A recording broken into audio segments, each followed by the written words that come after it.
Hello, I'm Phil Svitek, 360 Creative Coach, and welcome to my vlog, where it is both my mission and my pleasure to highlight my creative journey in hopes of inspiring you and giving you a specific takeaway, all with the sole purpose that your journey can be at least a little bit easier.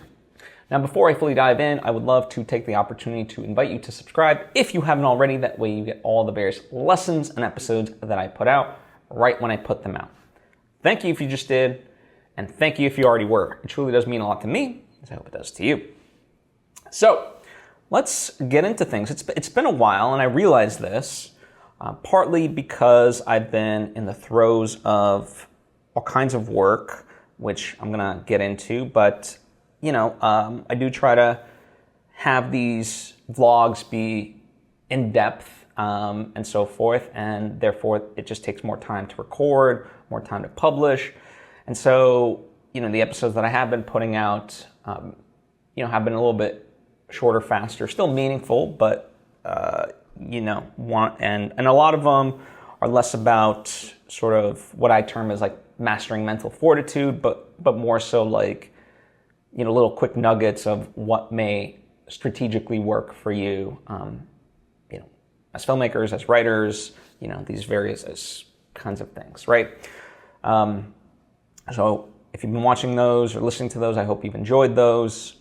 As always, you can comment down below or hit me up on social media and let me know, what are the pain points in your creative struggles, so that way I can cater more episodes specifically to you. That's always a big goal of mine, right? I want this to be as beneficial as I can have it be, right? Through my experiences and through the lessons I've learned, I want to be able to share that. So, have at it, if you will. Also, if you're wondering, and you're watching the video side of things, I am wearing a Columbia jersey, and recently the U.S. men's team played Colombia. Colombia thrashed them, and my assessment of it was Colombia just had pinpoint passing, were so much faster on the ball, was able to create space, and could function in tight spaces better. So I know I'm not a sports analyst. I know this isn't a sports show, but if anyone's watching and ever wants me to be a commentator for soccer specifically, it's something that I would enjoy, because I haven't heard that perspective. Everyone's kind of debating now what happened with the U.S. men's team, and that to me is what happened. They were just terrible, and, Colombia did those things and were clinical. So anyway, let's talk about what I've been up to and why I haven't, done as many of these vlogs. So the big project that I've been working on is my animated feature project. And a big component of it in this time has been working on the proof of concept animation. And so that's been going well, where we're now building out the animatic for it. And all an animatic is just is the storyboard images drawn and timed out, so you can kind of see, what an idea of what it'll look like, right? And so, we had initially shot everything sort of live action, and now that needed to be, as reference, right? Just as reference. And that's then been taken and been start to put into animation and whatnot. And so now I'm approving essentially each of those frames to make sure that, all the things that were supposed to be represented in the live action stuff, were hinted at, can now look better. And what will that look like, right? And so here's a prime example. There's a shot looking out the window of an aircraft, and we see this town. And the way we literally did that was, just had this sort of a frame that you could look through, and we put just a bunch of boxes on the ground, right? So it's like, the boxes represent the village that's being looked at from the window. But now you have to give shape to that village, right? So yeah, it's been it's been a fun process in this way to really go through the story, but like this next phase, we've done up until this point a lot of character designs for the past like literally a year and change. That's pretty much the only form of animation that we've been working on as far as this project, which was important, of course, but now it's fun to see, things kind of almost literally take a life, right? Like now the characters that we've designed, they're going to start to have some motion behind them, right? And they're going to be doing things instead of just standing there in a single pose or whatever else. So that's been really fun to, grapple with and tackle and see kind of ultimately come to life. What was once in your head really start to kind of take shape. And, one of the things that I also thought about, this is just kind of a side note, but I think an important one, is how to deliver notes to people, right? Where, a lot of the things that we're creating are things that might have a basis within our reality, but they're meant to be different. They're meant to be new, right? This is a science fiction / fantasy story, and so a lot of those elements are created.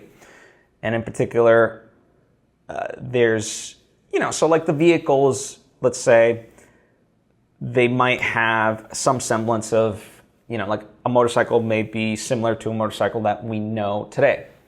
But still, it's like, how do you alter it, right? And then there's more complicated stuff that doesn't exist in our world, has some basis in reality to say, like, let's say, a black hole or a solar flare or something like that. And yet, for the purpose of the story, is a completely new thing. And so how do you need to not only create the logic behind that, you need to create a look and all these different things, and you need to be able to communicate that.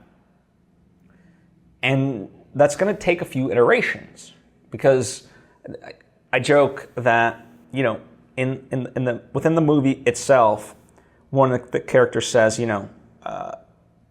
what will happen essentially goes beyond imagination. And so we're quite literally trying to make the unimaginable real within our story.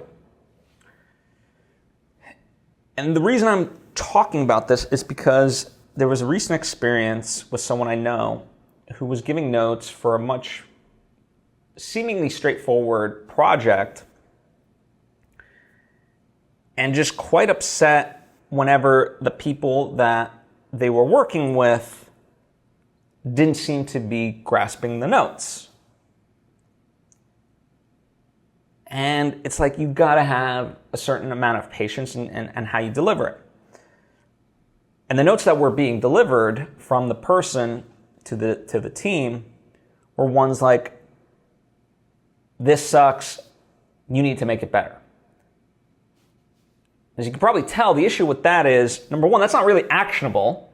Okay, make it better. What does that mean? As if there's only one right or wrong answer of how to make it better. Art is very subjective, right? So that's the first aspect. The second aspect is, okay, if you think this sucks, then that's not really instilling confidence in me to be able to deliver what you want, right? And more so, why would I want to do anything if that's the attitude that's being brought to the table, right? So when I deliver notes, I understand that even if something comes back that is completely not what I envisioned, at least it gives me a stepping stone, right? And I kind of assess it and like, okay, where did we go wrong? How did I communicate that brought this? And even then, there's still something worthwhile that they may have done that's like, okay, interesting. But even if it's just 100%, not what I wanted, I can still look at it and be like, hey, listen, I appreciate the effort, and I'm sorry. I take it on myself of like, I'm sorry if I steered you in the wrong direction or whatever. Here's kind of what we're going for, and I'll try to give more concrete examples, more specific notes of how to, fix things up and so forth, and empower the person ultimately rather than berate them. Because I just don't understand that. Why would anyone want to work for you if all you're doing is just saying how terrible their work is and also not giving them good notes? So, yeah, just wanted to kind of highlight that as a big thing. And speaking of empowering people, I'll talk about the revision phase of where we're at now in terms of this animated feature project. But for the time being, let's just say I'm in the throes of it, and it's taking up, a good chunk of my allocated free time, as far as this project. And so because of that, we're in a place with the rest of my team that they more or less, at this point, we've done so many meetings, that where we're at, they're starting to kind of understand and be inside my head for at least, the things that where we're at in terms of the next phase. Maybe not getting something from start to the finish line, but enough where they can, take it from the start and get the ball rolling quite well. And so that empowers them, and it also frees me up, right? Where I don't have to micromanage every single thing. Now, I did initially because it all had to be communicated, as I said, from my head of all the stuff that no one was aware of. But now, whether it's revised, we did a pitch deck way back when, over a year ago, and now it's time to update it as we move forward. And so now I can, assign that to a team member and be like, hey, you're in charge of the pitch deck, and, revise this, come back with, updating some of the slides here, blah, blah, blah, blah, blah, blah, and just give an overall action list of, what we can change and how we can improve it. They can do that. One of the other aspects that's important, we're going to need to create a poster. And by the way, this is all stuff that we're creating because, with the proof of concept, we're going to be pitching it to get the full funds to make the full feature, right? So I just want to make that clear. Like, we're in this development phase to get the financing, right? And so as part of that, we want to have a poster. Well, could I help design the poster? Absolutely. And, I'll have my feedback for it at some point. But for the time being, as I said, to my team that's kind of pushing that part of the project, you seem to have a vision. So take it as far as you can. And if you really need me, then yes, of course, ask. I'm not going to just leave you out stranded. For sure, ask me. But it seems like, because I've seen like their inspirations and their mood boards and this and that, and I'm like, you have a vision. Run with it. And I don't know, that to me, when people can feel in charge of something and empowered, like they're capable of doing it, even if they've never done it before, I think it's more exciting for them. I don't know, correct me if I'm wrong. It is for me when I've been given those things, right? But again, ironically, the two things link, meaning if you're going to empower somebody, also know that if they bring back something that, again, isn't quite what you were expecting, you can't be mad at them. Or at least I certainly can't, but I've seen people try to do this where they'll try to seemingly empower somebody and then they'll berate them after. That doesn't work. So, whatever the team comes back with, it allows us to assess. And again, I'm sure there's going to be enough good things that we can take away from it, and the things that, we can all touch upon, we'll do that and we'll address it. But we will never shame the person for trying, essentially. So, yeah. So that's been a big aspect of it. And for me, as I said, initially there was a bunch of competitions, screenwriting competitions and film grants at the end of May in terms of their deadlines, right? And so that was my objective, was to revise the script enough where we could submit to these. And just catching you up, we've gone through various revisions of the script and it continues to be better and be better, but not to the point that I love it and not to the point that I feel comfortable submitting it. But I really wanted to use that March 31st date as just a push to really get it there. And unfortunately, despite sincerest efforts, we had an updated version of the script, but I just didn't want to put that out there. I didn't feel it represented us. And I'm not one who believes that you only get one opportunity at anything, but I still wanted whatever I presented to be a little bit stronger, to have more of a clear vision in terms of the writing. And it stung a little bit, because I'm in this place of just continually, like, day after day, just whatever free time I have, even if it's 10, 15 minutes, just taking something and, looking at it and trying to figure it out. And that's why, I have slowed down my output in terms of posting on social media, posting episodes like this, especially with the blog and stuff like that, because I'm just like, okay, let me think of it in terms of time, where just, writing this has to be the priority. So, and right now I'm on another revision of it, and it's kind of has always been the basis for me.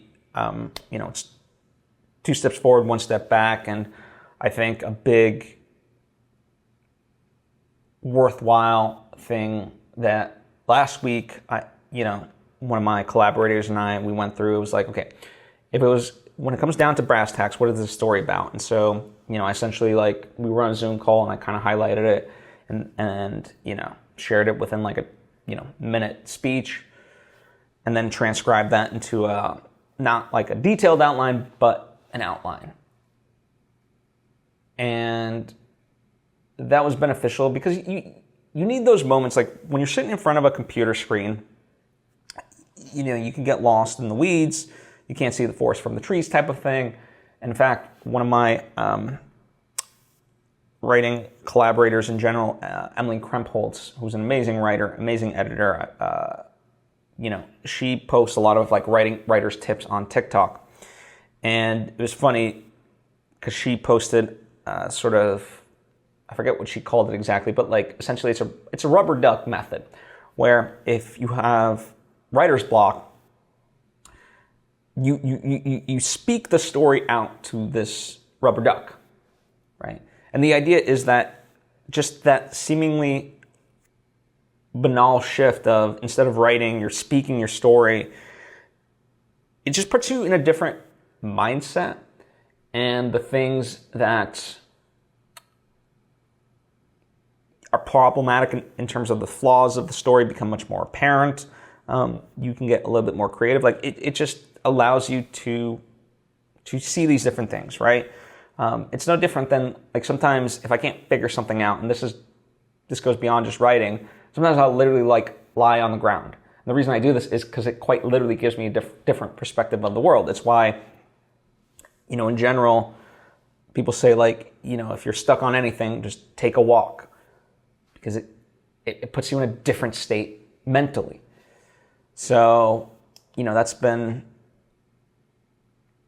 that was beneficial and whatnot to kind of, for me, really, and that's why I love speaking with my team And when they ask me questions, because it engages me in such a way where now I have to like truly clarify and explain the aspects of the story that in my mind, yeah, make 100% sense. But when I have to really justify it, some of it lives up, and other times it's like, you know what, yeah, I guess that's not really as strong and doesn't ultimately need to be there. And so in this past week, I've revised up to page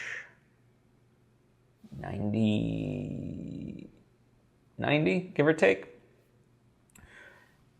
And yeah, so kind of still about 30 pages left. And it's a cascading effect because there's some things with this draft that got reshuffled, cut, streamlined. So the last 30 pages, while, you know, I can take a good I can use what I have pre-written as a jumping off point. It essentially needs to be rewritten, not necessarily just revised, you know, of like, you know, take out this line, you know, change this word here, not anything like that. It's more like almost like a rewrite. And so we'll see, you know, we have deadlines coming up with the end of June that, like with May, I really want to make. I don't want to keep months continuing to go by where we miss these opportunities for film grants, because that's a great way to get a good chunk of money. And not only that, you know, as we go into the pitching phase with this project where we have all the materials that we're building towards, there's just something nice it's additive where you can say, hey, we won, or at least got accepted into X, Y, and Z script competitions. We're in contention for this grant. You know, we're the finalists. So that would give us a jumping off point of, you know, $30,000, $50,000, $100,000. So that's then less pressure for whoever's coming in to have to finance the whole bulk of it, because at least, like, you know, there's a portion of it. And it just gives this validity that, like, oh, hey, other people think this project is worthwhile. So yeah, it's worth backing. Right?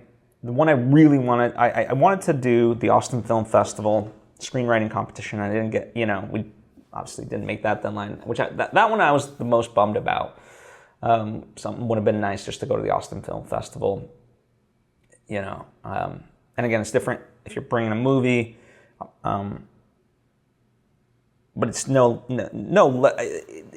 In my mind, I kind of make it like it's lesser than if you just bring a script, but that's still really cool if you know, are part of the screenwriting competition for Austin Film Festival and whatnot. Like I said, we not make it. But one of the ideas that I'm actually going to spring tomorrow during our production meeting, you know, we have one every week, give or take, although less and less now because, again, everyone has their sort of roles and, you know, knows how to move forward, and so we don't need to have them as frequently. But we will be having one tomorrow, and I want to tell some of the members, you know, that are integral to the writing process, like, hey, why don't we just do a writer's retreat? You know, like, let's just go somewhere, let's all be together, enjoy good food. You know, we'll be in a different location. Again, different location means different perspectives. Like, just get out of the mundane, the ordinary, the day-to-day grind. We'll do that, and we'll just, you know, hopefully it'll just be that one weekend. We'll spend the weekend, and we'll all work together, and we'll knock this out.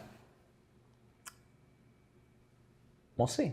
You know, I'm seriously ready at this point to just kind of do that, because part of it it'd be nice to just mentally move on from this script. Not that I dislike it, not that obviously I wouldn't return to it and elevate it, but at least like where I can start submitting it to film festivals and grants, but also talent, right? Actors who may want to be attached with this that we can bring to financiers and studios and so forth. Like, it's all part of my overall plan, except that plan can't move forward if the script isn't polished. And that's another thing, like, let's talk about this side of it, which is interesting. Will Smith was saying, I saw this clip, that when they did a screening of Bad Boys, the first one, while they were still working on it, Will and the rest of the team kind of looked at each other and like, oh, okay, it's good. It's like 90% there.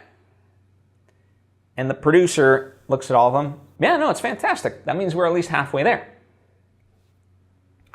And what he meant by that was, to get something to be good isn't that hard, okay? In the grand scheme of things. Like, of course, it takes effort and all that, time, resources, yada, yada. But you can do it. But to get it from good to great is another level, right? Here's a more concrete way of looking at it. Let's take something like running, the 100-meter race. The top athletes in the world are training and obsessing so much that they're trying to literally shave off a fraction of a fraction of a fraction of a second, because that's the difference between number one and perhaps last. Right? So, in terms of our script and what we have, it's good, right? It's good. And where the frustration that you may sort of be hearing within me about all this is that I want it to be great. And that shift from good to great, especially with this, like with anything, takes so much more, right? That's why the producer said when they thought Bad Boys 1 was like 90% good, he said, yeah, that means we're halfway there, because he knew that last 10% to really perfect it would take a lot. And so, same with this. It takes a lot. And that's why I'm just looking at it like, hey, what can I do to fire hose this? Like, let's do a writer's retreat. Let's go. Let's get this knocked out. Like, let's all be in the room. Let's enjoy it. Have a good time. Somewhere, eat good food. Have some wine as well. Whatever. Cocktails, doesn't matter. But let's just have a good time and work on this script and get it done. But we'll see. I'll keep you posted about that. I think we should, though. I think it'd be a lot of fun.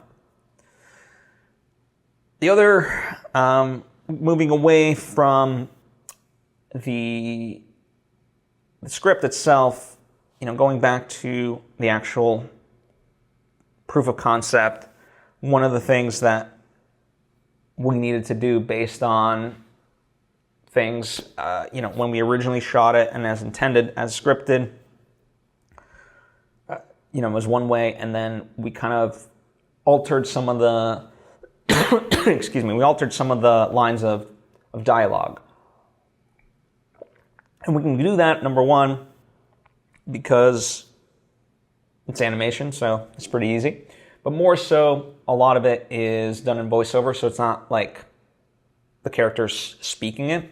And that was, in fact, one of the questions that my producer asked was, hey, don't you kind of need that fully finalized and recorded ahead of time? And I said, for the most part, at this, we just need good enough audio of it, because they can get the timing down. And again, even as we progress with the animation, they're not matching it to their lips. So it's okay.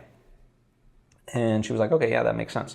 But nonetheless, we listed these new sessions for the new stuff to kind of place it in and see where we're at with that. And I think it's working really well. But we will most likely do like a final voiceover session to get, the cleanest, best dialogue. And part of my methodology in doing that is for so long, these voice actors for this project have been just working off of text within a script and maybe a character design. And, I want to get it to a point where even beyond the animatic, where we at least have a good chunk of it built out in terms of the animation so they can literally see what's happening and respond to it as a performer and fuel that with what they bring to that character with their voice in that moment. And I think that'll help. And talk about, the difference between good and great, right? So, this is another example of that. What we have, I wouldn't even term as good. I think is actually great, but I want to just get it just even better, right? And it is interesting to me too. A couple of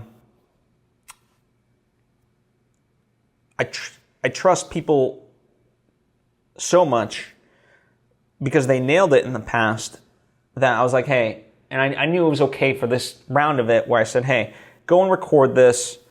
Here's the overall note. If you have any further questions, let me know. But you've already done it, so pretty much just match the same performance as you did before in terms of the emotion, even though it's a new line, right?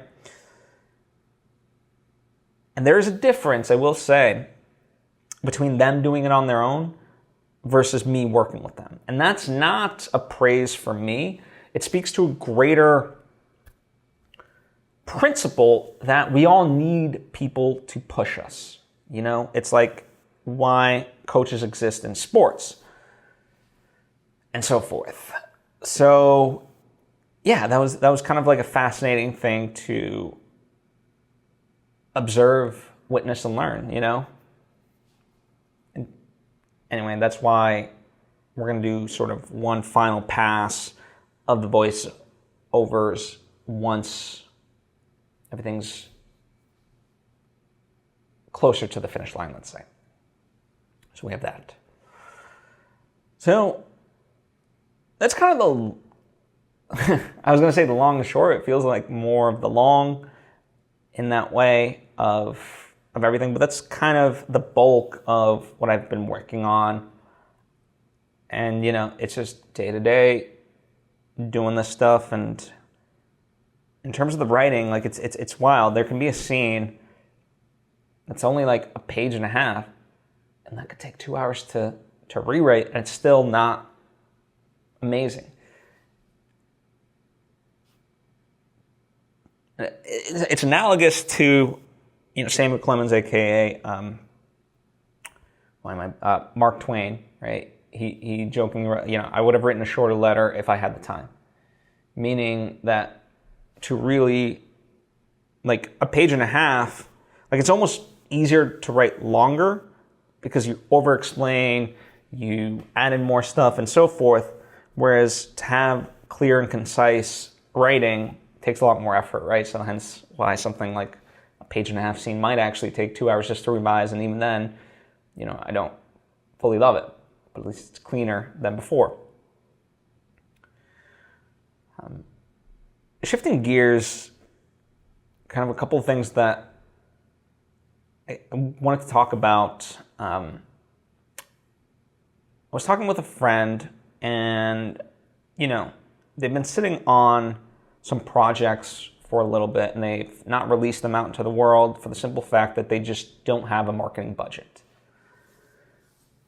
And, got me thinking about it with me, because most people, dare I say, venture even you, don't even know that so far I've put out 2 books, one called Master Mental Fortitude, which is a nonfiction book about essentially how to succeed in creativity. And then one that's a fiction, it's a coming-of-age story called Elan, that's set in Slovakia. Because that's where my family's from, just in case you were wondering. So I have those. And I have 2 movies out. One called Love Market, and one called Finding Love in Bogota. Both are available on Amazon. Both are available on Tubi. And I say that because, for me, even though I don't always have all these resources, right, and quote unquote the full right way of doing all these things, I'd rather, as an artist, there's just something inherent within me where I'd rather just make the art and put it out there. And who it touches, it touches. But also part of it for me, and yes, it's a bit of a disservice to each of these projects, but the idea, no different than, a rising tide raises all ships. The more projects I can have out there, the more, in a hopefully non-egotistical way, people can find me, discover me, and then be like, oh, wow, he's done all this? Let me check out his other work. No different than, I'm someone who loves Christopher Nolan. Let me check out all of Christopher Nolan's work. So I've seen his early work, such as Following and Memento, and I'm a big fan. All the way to obviously now his latest one being Oppenheimer. So, hopefully that transfers.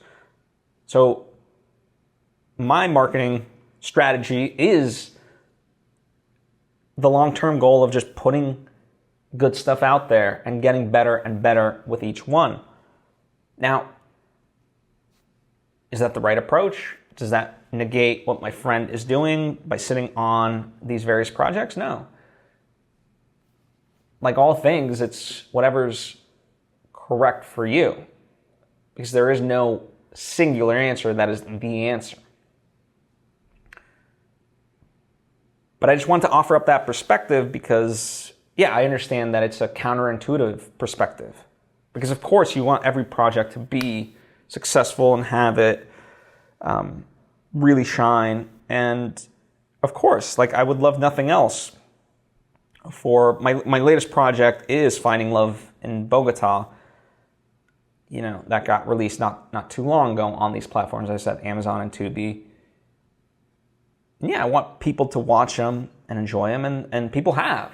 And people have discovered it, and it's amazing. But you get a little selfish, you want instead of thousands of people, you want tens of thousands or hundreds of thousands, if not millions, right? That would be nice. But it's also the domino effect of all of it of, okay, the people that saw it, the people that enjoyed it, maybe they'll tell somebody. Like, hey, this movie, it's an indie movie, but it spoke to me. There's something about it. And they'll recommend it. And so on and so forth. And so that way, when they see me post something for the future, of oh, I want to check out his stuff. Now, part of all of that is also there's this odd confusion. I've made the movies that I've made, and now I'm making a animated sci-fi, which is completely different than, in terms of subject matter, in terms of medium, all of that completely different than anything else I've done, right? So that might be a little bit of whiplash for anybody that has been following my career and thinks they're getting one thing. I'm not like that. I think hopefully, if anything, you understand that I have multiple interests and I'm interested in exploring all those in the various ways. And I think that's what makes us human and so forth. But anyway, thought I'd share that just because, again, it's a slightly different perspective than certainly a lot of people I know.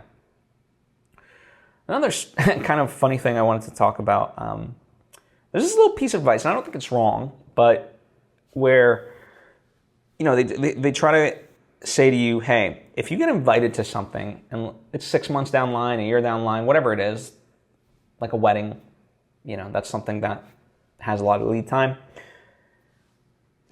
Ask yourself, if this event was tomorrow, would I go? Yes or no? And if the answer is no, then don't go. Because we often fool ourselves thinking is that oh, okay, it's so far down the line, I don't have to think about it, but I'll just say yes, and I'll worry about it when the time comes. Well, I joke because that doesn't quite apply to me, in the sense that the irony is, if someone did invite me to the event and it was tomorrow, then I could actually make it, and it would be a lot of fun. I would want to do it. But the problem is, by the time, because it's so far into the future, by the time it rolls around, I don't know, I can't predict my schedule, and there's this weird thing that I experience, a lot of my friends experience, I'm sure perhaps you've experienced at least a version of this, where, nothing could be happening for the entire month, right? And you're like, what? What's going on? Like, no one's doing anything. And then all of a sudden, everyone is doing, you get an invite for one particular day. And worse, it's not just that one day. It's like, your friend's getting married on a Friday at 5 p.m. Your other friend is having a birthday party at 5 p.m. Your company is having a mandatory thing and it's at 5 p.m. But you've also, in your own company, there's like, the client needs you to do this, and it's at 5 p.m. on that Friday. Like, everything just is at the exact same time on the exact same day. And it's like, what? If we spreaded this out, I could have done all of it. So it's like a boom or bust, essentially. So yeah, it's very interesting to watch and consider in that way. Shifting gears, just a few more things that I wanted to kind of touch upon. Tubi, in many ways, is becoming one of my favorite streaming apps. Now, not least of which because it is free, and that's amazing, but it's also got a lot of shows and movies that I'm just really surprised that it has. I'm like, damn, this is on there? That's awesome. It's so wonderful. And I don't have a vested interest in Tubi. Yes, my movie's on there, and yes, I would love for you to watch it. But beyond that, I have no affiliation to them. I don't need to be telling you this. I'm not getting paid to say it, but you'd be amazed at what is on that streaming platform. And for me, I don't know why, but for quite a long time, actually, like, you'd be surprised for how long, I've been wanting to just watch episodes of Gilligan's Island. That might seem silly, I'm sure, but one of the things I do is just like a comfort thing is to watch sitcoms, revisit sitcoms, and in the past couple of years I've gone through, episode by episode, various ones, Boy Meets World, Friends, Family Matters, Smart Guy, all these sort of sitcoms that that I've maybe seen all of already. Maybe in the past I've seen sporadically, but out of order. And then, just like Gilligan's Island would be just fun.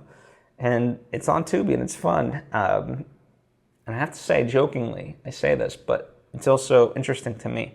It's quite a controversy to me. It should be. It should be the world's biggest controversy. The show is called Gilligan's Island. But the theme song, if you listen to it, if you read the lyrics, they call it Gilligan's Isle. And I don't know why. I don't know. Someone has to explain to me why, they're using Gilligan's Isle versus Gilligan's Island. Because song-wise, I don't think it makes much...